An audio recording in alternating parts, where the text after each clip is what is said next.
Rail station रे पानीय जलर सुविधा नहीं, यात्री हेउछंती हंतसंत। तेणु अत्यावश्यक पानीय जल बिना चलीछि रेल स्टेशन। केन्दुझर जिला घटगां ब्लॉक ढेंकीकोट निकटस्थ सीताबिंज रेलवे स्टेशन रे पानीय जल सह शौच हेबा पई जलर घोर अभाव देखा देइछि। विश्वर सर्वबृहत जनसंख्या विशिष्ट राष्ट्रर रेल स्टेशन रे जलर अभाव कथा सुनिले जने हसिबे।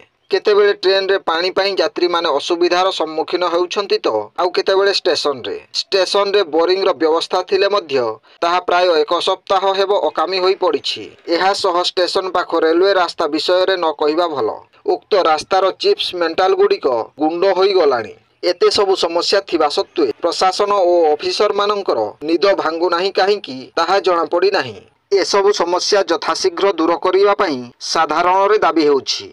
ब्यूरो रिपोर्ट, जनजागरण ओडिया। वीडियो गुड़िक आपण मानकु भल लागुथिले आम चैनल को सब्सक्राइब करिवा सह लाइक शेयर करिवा को भूलंतु नाही।